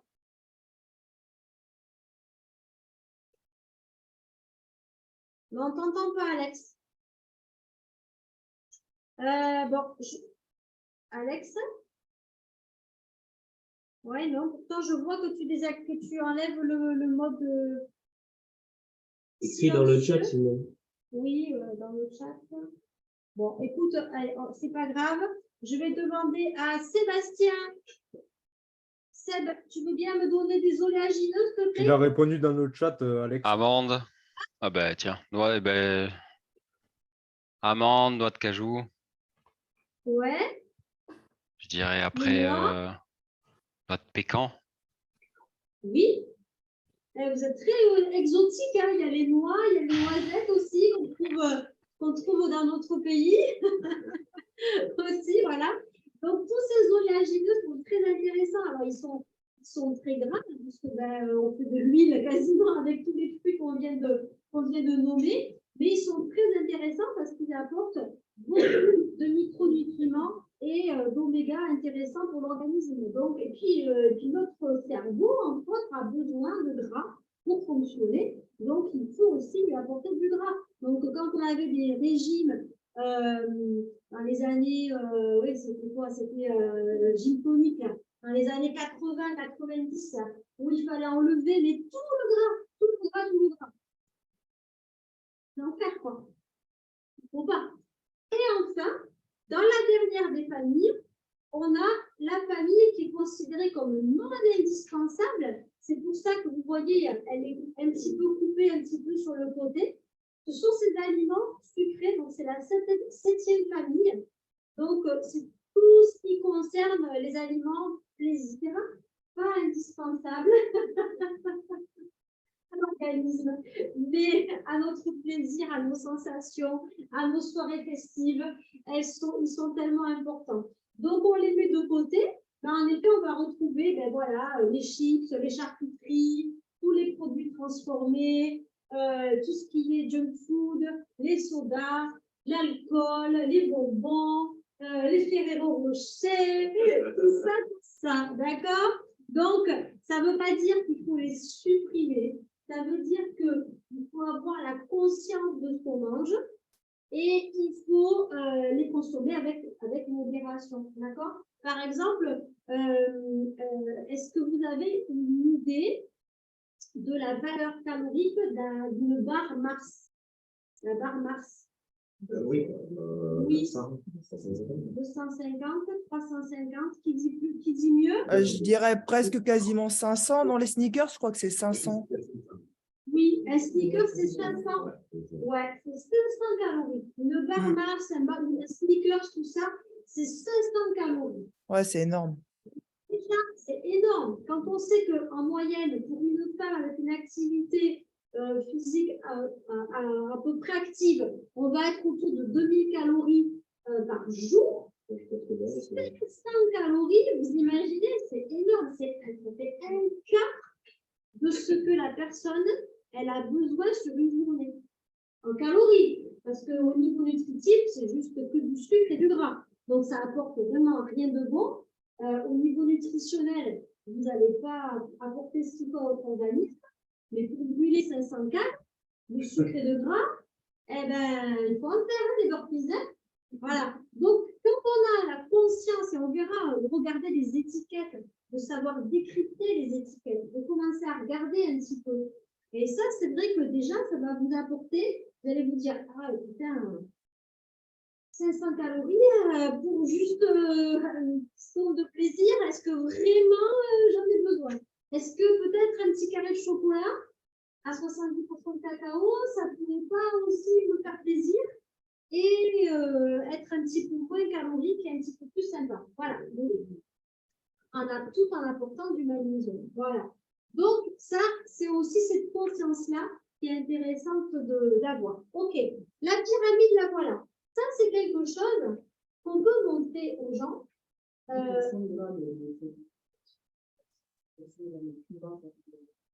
C'est moins de 100 grammes. D'accord. Donc, ça fait combien de grammes de barre? 50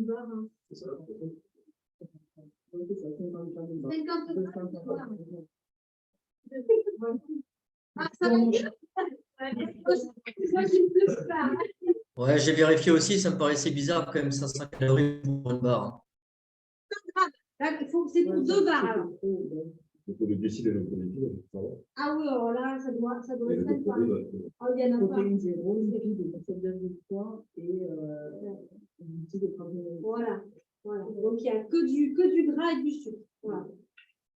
Donc, voilà pour la pyramide. Ça, c'est quelque chose dont on peut se servir pour montrer un petit peu aussi aux personnes comment c'est très visuel. Donc, déjà, pour des personnes qui ont vraiment une conscience, qui ont une notion d'équilibre alimentaire, ben, rien que ça montre un petit peu où doit se placer chaque aliment. Vous avez des personnes qui ne vont pas manger des légumes tous les jours, par exemple. Voilà. Des questions sur la pyramide alimentaire? On est bon? Ouais, c'est bon? Allez, je continue alors. Ça donne faim. Allez, je continue. Alors, on va détailler un petit peu chaque famille. Donc, par famille, on commence par la famille des boissons. Donc, l'eau et les boissons non sucrées. Donc, la recommandation générale, que vous devez tous connaître, c'est au minimum 1,5 litre d'eau par jour. Donc, ça, encore une fois, c'est le classique, hein, mais ça va dépendre de la météo, hein, si c'est plus chaud que plus boire, de votre activité physique, ça dépend de plein de choses. Mais au minimum, je peux vous dire qu'il y a un paquet de gens qui ne boivent pas le minimum, 1,5 litre d'eau par jour, c'est ce qui est conseillé. Bien sûr, on prend en compte la météo et l'activité physique. On boit, dans l'idéal, c'est de boire à température ambiante.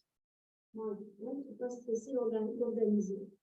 Ouais. Donc, je crois que ce n'est pas l'idéal. Ouais. Parce que les trois règles, on ne pas comme nous, en fait. Oui. Et du coup, ils boivent beaucoup chaud, on a un petit peu. Oui. Et il paraît que c'est bien comme nous. Et alors, en fait, le fait de boire chaud, ça te refroidit l'organisme. Parce que comme tu bois quelque chose de très très chaud, le thé, j'aime beaucoup le thé, ben, du coup, par contre, tu absorbes quelque chose de chaud, donc tu prends un coup de chaud quand tu bois quelque chose de chaud. Donc, ben, qu'est-ce qu'il fait l'organisme? Ben, il lutte contre ça, et du coup, ben, ça te refroidit. Voilà. Et il vaut mieux boire en dehors des repas. Est-ce que quelqu'un sait pourquoi on dit toujours, ouais, il faut boire plutôt en dehors des repas? Ouais, pour pas noyer les sucs gastriques. Voilà. Parce que quand on boit beaucoup pendant les repas, on va donc faire du tort à la digestion puisqu'on va noyer nos sucs gastriques dans l'eau et ce qui fait que forcément on aura une digestion qui sera plus longue et plus compliquée. Donc, il vaut mieux boire en dehors des repas. D'où la notion de chronohydratation. Donc, qu'est-ce que c'est que la chronohydratation? C'est une hydratation qui va se faire en fonction des moments de la journée. En gros, on va découper ce litre et demi sur la journée pour pouvoir le boire de manière le plus efficace possible. Donc, on part du réveil, on part le matin. Donc, le matin, ben, qu'est-ce qui se passe? J'ai passé 8 heures, normalement, si on est bien, au moins minimum 8 heures sans boire ni manger. Donc là, j'ai besoin de réhydrater mon organisme. OK? Donc, je vais commencer par boire un grand verre d'eau à température ambiante pour réhydrater mon organisme. Là, tout le monde est content, mon petit corps, il est content. Je vais aller me doucher, je vais aller faire mon brushing, je vais aller me maquiller, machin. Allez, 30 minutes passent. Au bout de 30 minutes, je vais prendre mon petit déjeuner. Pendant mon petit déjeuner, je vais boire un petit thé, peut-être un petit café, bref, à peu près, ou un petit verre d'eau, l'équivalent à peu près d'un petit verre d'eau. Pour pas, justement, noyer mes sucs gastriques et me compliquer la digestion. Donc, je bois mon petit verre. Ensuite, je vais attendre 1 heure, 1 heure et demie. Donc, je finis de me préparer, je prends ma voiture, je hurle à Traxel parce qu'on va être en retard. Je l'amène à l'école, je reviens, machin. Bon, 1 heure et demie passe assez vite et là, je vais recommencer à boire. Toujours pareil, ce temps-là, c'est pour ne pas noyer les sucs gastriques et laisser mon organisme faire tranquillement la digestion. D'accord? Au bout d'1 heure et demie, ça y est, c'est bien enclenché. Donc, je peux recommencer à boire. Donc là, je vais boire et je vais finir mon dernier 3 quarts d'eau. Il y a 3 quarts d'eau le matin, 3 quarts d'eau l'après-midi. Donc, je finis mon 3 quarts d'eau et j'arrête 30 minutes avant le déjeuner. Donc, il faut que j'ai fini mon 3 quarts d'eau 30 minutes avant mon déjeuner, toujours pour la même raison. D'accord? Pour ma digestion. OK? Donc, 30 minutes avant, j'arrête de boire. Je prends mon déjeuner, petit verre d'eau pendant mon déjeuner, tranquille, machin. Après, pareil, après mon déjeuner, j'attends 1 heure et demie avant de recommencer à boire mon dernier 3 quarts d'eau. Et là, je bois mon dernier 3 quarts d'eau jusqu'à mon repas du soir. Et là, rebelote, je m'arrête 30 minutes avant, petit verre d'eau, tisane et eau. D'accord? Donc, le principe qu'il faut retenir, c'est que il faut éviter de boire pendant les repas en quantité et qu'il faut boire séparé un petit peu des repas. D'accord? Pour ne pas perturber la digestion. Voilà, quand on parle de chronohydratation, c'est de ça dont on parle. Est-ce que c'est clair? Tout le monde de ça. Bon, c'est des notions, je pense que vous aviez, non? Ouais? Pas du tout? Pas forcément.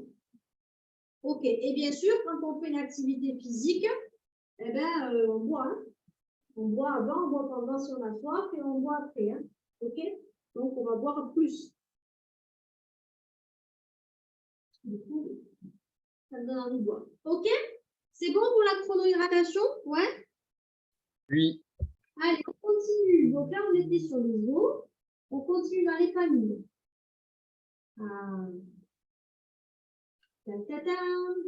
Alors, les protéines. On va parler de macronutriments pour les protéines. Pourquoi? On a 3 macronutriments. Qui c'est qui me les cite? Les macronutriments. Laurent? Ouais. Ouais, très bien. Macronutriments, on a les glucides, les lipides et les protéines. Macro, si vous avez fait un petit peu de latin ou de grec, hein, c'est parce que ce sont des grosses molécules. Et micro, micro c'est ce qui est petit, macro c'est ce qui est gros, et micro c'est ce qui est petit. Donc macronutriments, ça veut dire gros nutriments. Voilà. Et micronutriments, c'est une petite nutriment. D'accord? Tout simplement, pour vous rappeler. Donc dans les macros, on a les grosses molécules, les grosses protéines, les gros lipides et les gros glucides. OK? Donc, dans les protéines, c'est quoi le rôle des protéines? C'est un rôle structurel. Hein. c'est que les protéines, elles vont servir à constituer notre organisme. Hein. D'accord? Donc, on va être sur quelque chose d'indispensable pour notre organisme. Les protéines sont constituées de 4 atomes. Donc, carbone, hydrogène, oxygène et azote. Les protéines animales, elles contiennent 9 acides aminés essentiels pour le corps. Donc, les protéines, elles sont composées de 20 acides aminés. C'est le chaîne de 20 acides aminés. Dans ces 20 acides aminés, eh bien, il y en a 9 que notre organisme ne peut pas fabriquer tout seul. C'est pour ça qu'on parle de 9 acides aminés essentiels. En nutrition, quand on parle de quelque chose d'essentiel, ça veut dire que c'est quelque chose que notre corps n'est pas capable de fabriquer tout seul. Il faut donc lui apporter. Donc, en fait, dans les protéines, on a 9 acides aminés qu'on ne fabrique pas, donc qu'il nous faut. C'est pour ça qu'il faut manger des protéines tous les jours, parce que la demande, elle est tous les jours. OK? Donc, l'avantage des protéines animales, c'est que on va trouver les 9 acides aminés dans n'importe quelle viande. Donc, je vais manger un bout de poulet, je vais manger un steak, je vais manger du poisson. Il y aura les 9 acides aminés dedans. Systématiquement. Donc, c'est tranquille. Par contre, si je suis végétarienne, ou si je veux faire un repas végétarien, les protéines végétales, elles, il n'y en a aucune qui contient les 9 acides aminés en même temps. Donc, ça veut dire que si je veux retrouver les 9 acides aminés, je suis obligée de combiner. Je vais être obligée de combiner plusieurs sources de protéines végétales pour pouvoir avoir les 9. D'accord? Donc, le débat, il n'est pas sur c'est mieux, c'est machin. Voilà, chacun a ses convictions. On peut se dire, moi, je ne veux pas manger de viande. OK, mais il faut être conscient de ça. Il faut être conscient que pour ne pas avoir de carence, il va falloir faire très attention à bien apporter ce qu'il faut à l'organisme. Voilà, donc, quelque part, c'est plus simple avec les protéines animales qu'avec les protéines végétales. Mais c'est possible. C'est pour ça que souvent, dans les repas végétariens, ben, on voit qu'il y a un mix de légumineuses pour pouvoir avoir ce mélange d'acides aminés. OK? Au niveau des recommandations, alors ça change. Hein, et c'est encore en train de changer. Ils sont en train de dire, ouais, en fait, c'est en train de. Bon, pour le moment, on est à 0,8 g de protéines par rapport au poids de corps, donc multiplié par le poids de corps. D'accord? Donc ça, c'est pour 1 kg en fait. 0,8 g pour 1 kg. Donc pour les femmes, et on est à 1 g pour les hommes, par kilo de poids de corps. OK? Ça, encore une fois, ce sont des choses qui changent. Hein? Donc notre besoin en protéines est permanent. Donc c'est important d'en consommer à chaque repas. Et pour info, si on vous parle de protéines de référence, ça peut être un truc qu'on peut avoir dans les questions. La protéine de référence, c'est le blanc d'œuf. Parce que c'est une protéine qui est assimilable à 100% par l'organisme. Le blanc, hein, pas le jaune, le blanc d'œuf. Voilà. Mais c'est pour ça qu'on en retrouve beaucoup en culturisme, le blanc d'œuf, parce que c'est vraiment une protéine. Voilà, assimilable au taquet. Voilà, OK? Donc voilà pour les protéines. C'est bon pour ça? Pas de questions? De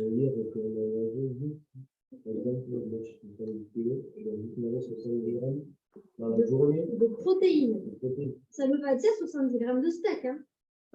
Et non, parce que dans 70 grammes de steak, tu n'as pas 70 grammes de protéines. Dans un steak, tu vas avoir de l'eau, tu vas avoir des lipides et tu vas avoir des protéines.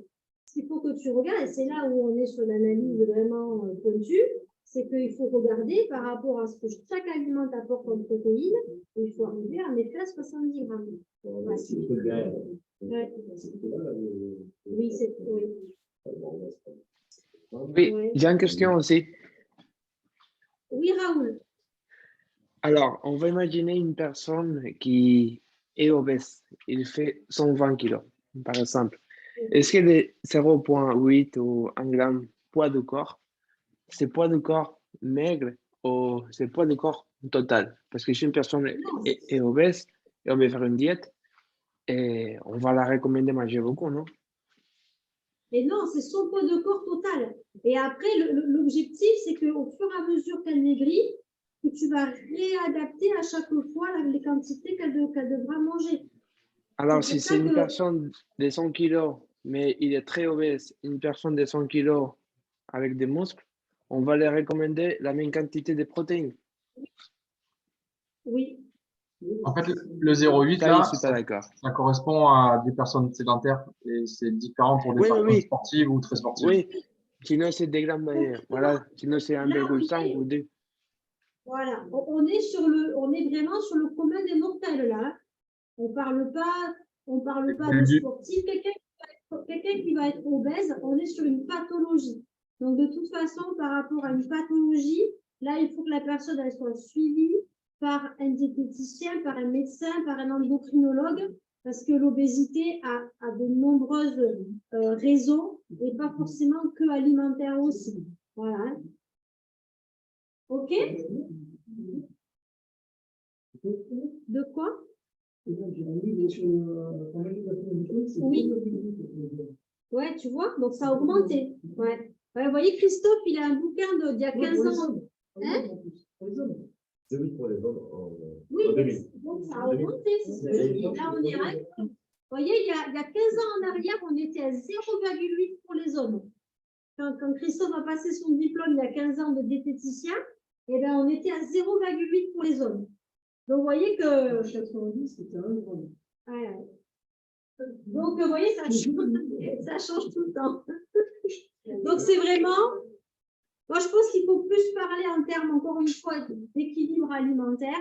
On verra après les assiettes, les portions. Il vaut mieux parler en équilibre plutôt que de rentrer... ou alors là, vous êtes sur un sportif qui veut vraiment améliorer ses performances, on va sur quelque chose de pointu. Mais encore une fois, vous n'êtes pas compétent pour ça. Sur le commun des mortels, il vaut mieux rester sur des notions de santé. Hein, on va être sur de la santé. Et si déjà ils arrivent à manger équilibré et manger de tout de manière raisonnable, on sera content. Hein. Parce que sincèrement, pour commencer un petit peu à en parler, à avoir un peu des retours, je peux vous dire que dans la plupart du temps, on part de très très loin. Il y a des gens, moi j'ai encore entendu ce week-end, ah mais oui, mais moi je mange des légumes tous les jours, les pommes de terre, j'en fais très souvent. Voilà. Moi, j'exerce en libéral. Ouais. Oui. C'est ça. Ouais, ouais. Les pommes de terre, c'est pas des légumes, c'est des féculents. Et donc, tu as des personnes qui pensent que manger des pommes de terre tous les jours, c'est bien parce que les pommes de terre, ce sont des légumes. Non, ce ne sont pas des légumes. Donc, voilà. Donc, déjà, tu as des gens qui vont te dire que la raclette, c'est équilibré. Ben oui, il y a des légumes, il y a des pommes de terre, il y a de la viande, et puis il y a des produits laitiers.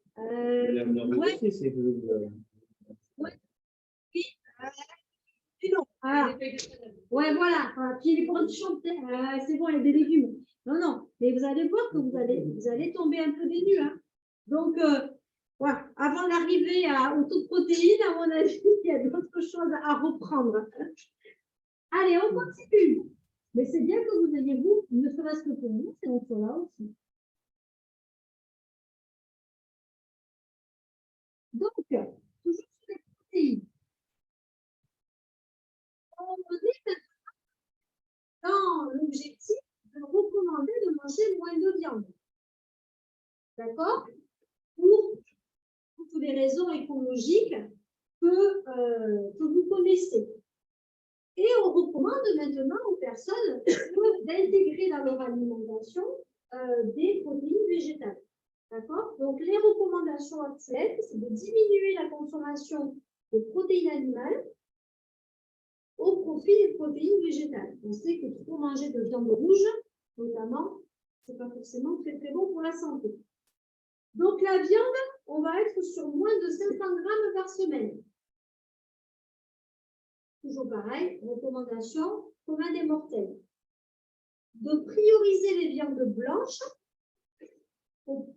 La viande rouge, on limite. Poisson gras une fois par semaine. Alors, c'est quoi l'intérêt des poissons gras? Ah, c'est quoi les poissons gras? Alors, oui, Les oméga. on distingue, oui, on distingue deux familles. Je réponds à la question de Tommy. Donc, on distingue deux familles de poissons, si tu veux.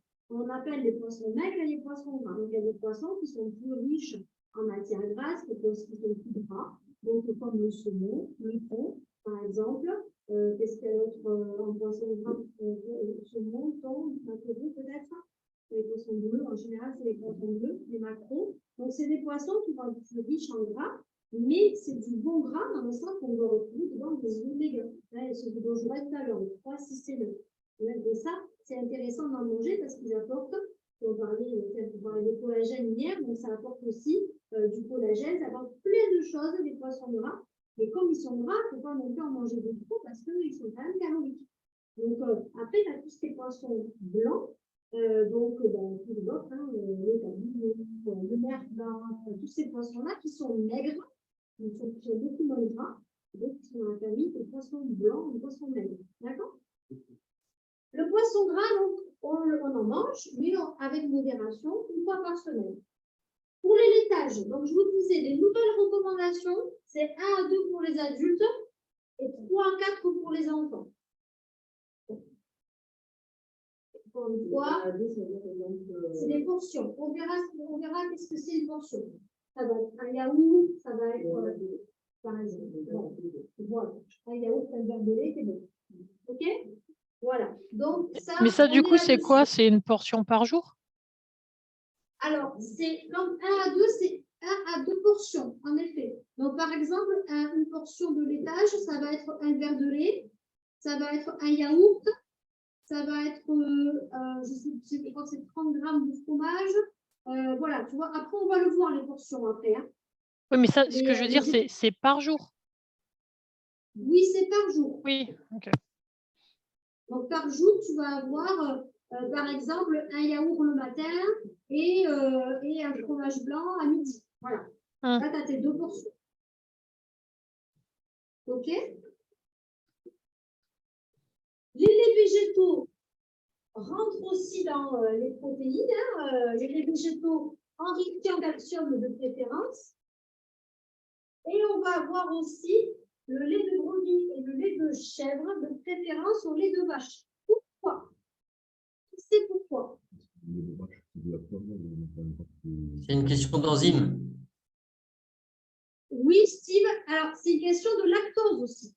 C'est que le lait de vache contient du lactose, alors que le lait de brebis et le lait de chèvre n'en contiennent pas. Et donc, on a un organisme qui a du mal avec le lactose. Les gens qui sont intolérants au lactose. Et le lactose, c'est du sucre. Donc, le lait de vache a un indice glycémique qui est plus élevé que le lait de brebis et le lait de chèvre. Après, il faut aimer. Le lait de chèvre, moi, perso, j'y arrive pas. De toute façon, de manger un cavecou, de boire un cavecou, pas... Le brebis, j'ai jamais goûté. C'est moins fort que la vache. J'essaie. Mais ouais, j'ai du mal avec ça. Donc, oui,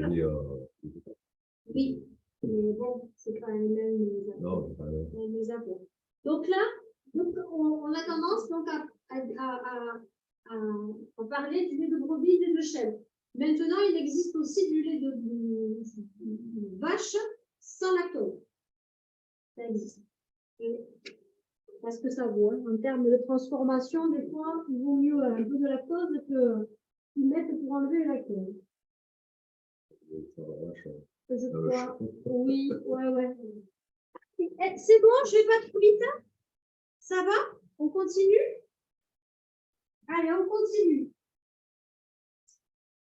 Donc, là, on est sur nos petits glucides. Alors, les glucides.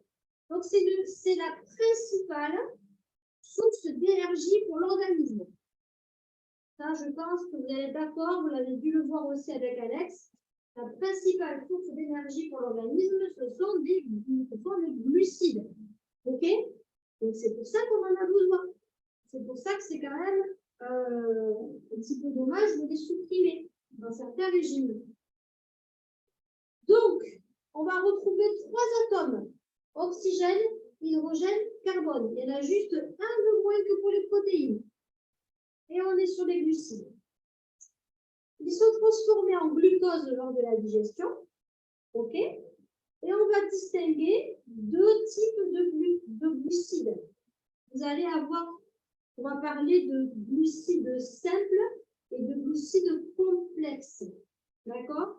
Tout simplement parce que les simples, ben, ils sont plus petits, plus simples que les complexes. Donc, les glucides simples vont être assimilés différemment par l'organisme que les complexes. Mais vous allez voir que ça aussi, ce sont des notions qui sont en train d'évoluer et qu'on va prendre en compte aussi d'autres choses maintenant, comme la notion d'indice glycémique. D'accord?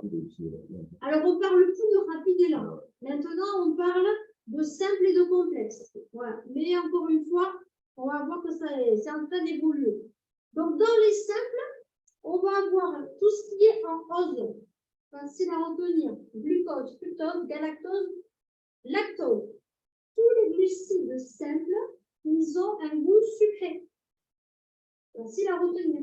Donc, glucides simples, posez-vous la question. Si vous vous demandez si un glucide est simple ou il est complexe, eh bien, on le met sur le bout de la langue. Est-ce qu'il est sucré ou pas sucré? S'il est sucré, il est simple. S'il n'est pas sucré, il est complexe. D'accord? Donc, dans les glucides complexes, on va retrouver l'amidon et la cellulose. D'accord?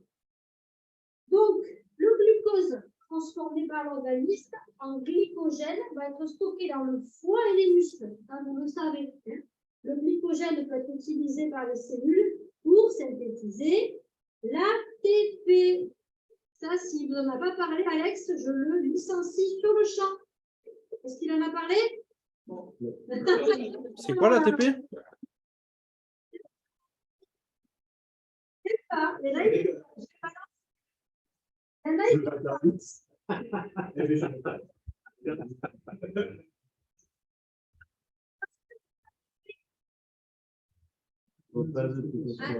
dans des hommes, adénosine, phosphate, bravo, qui est une source d'énergie pour les nuits. D'accord?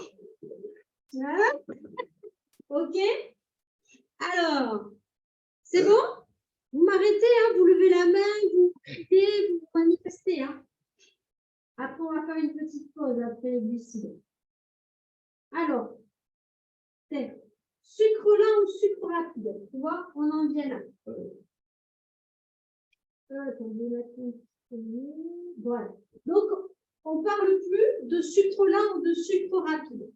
On parle, voilà, de glucides simples ou de glucides complexes. Donc là, vous avez un petit tableau avec d'un côté les glucides simples qui apportent un goût sucré. Donc, ce sont des chaînes courtes, hein, seulement 1 à 2 molécules. OK? Et là, vous avez tous les glucides simples. Simple comparé à. Comparé au complexe. Oui, donc si on devait dire que les glucides simples, c'est des sucres là. Ça serait les rapides. La générale n'est pas la même. Voilà. Parce qu'on va dire que c'est la rapide n'est pas le simple. Oui. On va dire c'est plus long. Voilà, c'est ça. Donc, sur les rapides, tu vas avoir l'indice glycémique qui va monter beaucoup plus parce que tu vas les consommer beaucoup plus rapidement. Quelqu'un qui a une glycémie, il n'y a pas une journée de vie. Non, parce que voilà, si tu suis de complet, le temps que ça arrive, voilà, c'est sûr que le mec. Donc, les sucres rapides. Oui. Voilà. Les glucides simples, si tu veux, ces sucres simples, ils vont être consommés très rapidement par l'organisme. Donc, tu vas avoir une activité, voilà, quelqu'un qui fait une hypoglycémie, ben, tu vas lui donner un sucre, un carré de sucre, pour le redynamiser de sucre. Mais en effet, qu'est-ce que ça fait? Ben, ça fait un pic de glycémie. OK? Donc, ton organisme, il réagit de suite. C'est pour ça que les glucides complexes, eux, comme ils sont plus gros, la chaîne moléculaire est plus longue, donc ils sont plus longs à être transformés. Donc, oui, ils apportent des glucides à l'organisme, mais ils les apportent lentement, tranquille. Donc, ils ne viennent pas percuter le pancréas. D'accord? Le pancréas ne se prend pas une décharge là de trucs sucrés. Donc, oh, il réagit tranquille, tu vois. Alors que là, il se prend une ch'touille. Et ça le réveille. Et alors, ah merde, putain, vite de l'insuline. Là, il est tranquille. D'accord? Tandis que là, tranquille. Les glucides arrivent. Salut, top, top, pancréas, tu vas bien? Aja, ouais, ça va, tu veux un peu d'insuline? Allez, ok, les gars, j'y vais. Donc là, il est tranquille, il n'est pas percuté. Le problème, c'est que quand tu percutes de trop ton pancréas, si tu lui fous du sucre en permanence, et qu'en permanence, tu tapes dans la poire pour défoncer le pancréas, ben, au bout d'un moment, le pancréas, il n'en peut plus, quoi. Et il ne sait plus quand est-ce qu'il doit trouver de l'insuline, et ça peut le dérégler complètement. Et on devient diabétique. Voilà. Donc, c'est pour ça que c'est important de faire attention à ne pas manger trop de sucre rapide. Donc, l'élévation de la glycémie ne dépend pas uniquement de la nature des glucides ingérés. Ça dépend aussi de l'indice des glucides. Donc, on verra, on en parlera après de ça. Mais en effet, on verra que les sucres rapides ont un indice glycémique élevé, alors que les glucides complexes ont un indice glycémique plus bas. OK? Et donc, on classe les aliments en fonction de leur indice glycémique. Et on verra aussi que l'indice glycémique, il peut varier par rapport aux cuissons. Par exemple, les carottes crues ont un indice glycémique plus bas que les carottes cuites. Les carottes cuites, une purée de carottes, l'indice glycémique, il est au taquet. Alors que la carotte crue, les carottes râpées, l'indice glycémique est beaucoup plus bas. Donc ça aussi, ça rentre en ligne de compte. Les bananes. Les bananes, si vous voulez manger des bananes, mangez-les plutôt pas mûres. Parce que la banane mûre, quand il commence à y avoir des taches noires sur la banane, et là, l'indice glycémique, il est bon. Alors que la banane plutôt verte, l'indice glycémique est plus bas. Et c'est comme des saveurs avec plus de sucre. Ben oui, il y a une transformation puisque le mûrissement fait que, ça ne fait pas plus de sucre, mais le mûrissement fait que ça va monter le taux de sucre, ouais, sûrement. Ok, donc ça c'est pour les glucides. Mais je crois qu'on va faire une petite pause. Un petit café. Oui, parce qu'après on a les liquides. Allez, on fait une petite pause de 10 minutes. Il est 10h44. Donc, on se retrouve à... Allez, on se retrouve à... Ça fait comment le quart? À 11h moins 5, ça vous va? À 10h55, le temps de faire un petit pipi, de se faire un petit café? Allez. Allez, ça marche. Petite pause. Hop.